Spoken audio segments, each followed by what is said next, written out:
Bung Tomo adalah salah satu tokoh yang berperan penting dalam pertempuran Surabaya.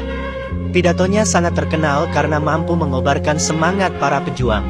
Bung Tomo yang lahir dengan nama asli Sutomo, lahir di keluarga menengah dengan ayah yang bekerja sebagai pegawai kantoran. Berbagai profesi pernah digeluti Kartawan Ciptowijoyo, ayah Bung Tomo. Mulai dari staf perusahaan swasta, pegawai pemerintah, asisten kantor pajak, hingga pegawai perusahaan ekspor-impor Belanda pernah digelutinya. Sementara ibu Bung Tomo, Subasita adalah anggota Sarekat Islam yang pernah menjadi polisi kota Praja. Wanita berdarah Jawa, Sunda dan Madura ini lahir dari keluarga pengusaha yang mendistribusikan mesin jahit merek Singer di Surabaya. Pertempuran Surabaya berawal dari pasukan sekutu datang ke Surabaya, sebulan setelah Republik Indonesia memproklamirkan kemerdekaannya. Hal ini disambut dengan dingin oleh para pemuda yang ingin mempertahankan kemerdekaan Indonesia. Singkat cerita, terjadi insiden perobekan bendera Belanda di Hotel Yamato tanggal 19 September tahun 1945. Kejadian ini memicu polemik yang menjadi akar pertempuran Surabaya. Tanggal 27 Oktober tahun 1945, konflik mulai terjadi dengan tentara Inggris menduduki gedung pemerintahan Surabaya. Tanggal 29 Oktober tahun 1945, Presiden Soekarno datang menghentikan pertempuran. Kehadirannya membuahkan gencatan senjata pada tanggal 30 Oktober tahun 1945.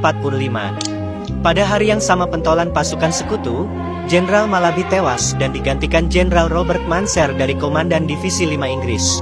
Sekitar sepekan setelah kejadian itu, tepatnya tanggal 9 November Manser mengultimatum rakyat Surabaya yang isinya seluruh pimpinan Indonesia di Surabaya harus melapor.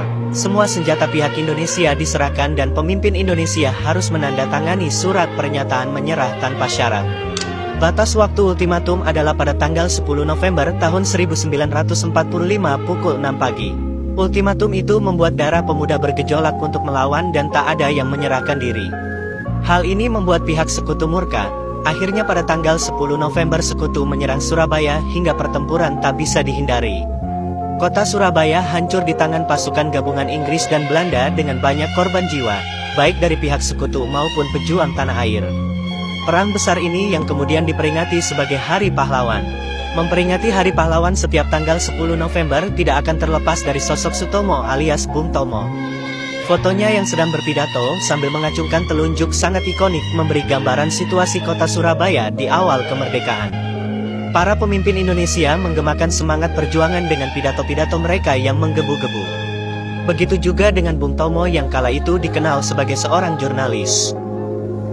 Jika pertempuran Surabaya tahun 1945 adalah simbol revolusi kemerdekaan Republik Indonesia, maka Bung Tomo pantas disebut sebagai simbol pertempuran tanggal 10 November tahun 1945 atas peran dan pidatonya.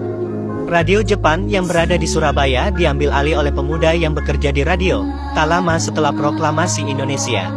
Salah satunya adalah kelompok yang dipimpin oleh Bung Tomo, Pimpinan Pemberontakan Rakyat Indonesia atau PPRI. Siaran radio pemberontakan Bung Tomo terdengar hingga Thailand dan Australia dan berhasil menarik perhatian dunia yang akhirnya menekan Belanda dan Inggris. Dunia internasional bahkan mengirim berbagai bantuan. Itulah biografi singkat Bung Tomo dan peranannya dalam pertempuran Surabaya yang kini diperingati sebagai Hari Pahlawan.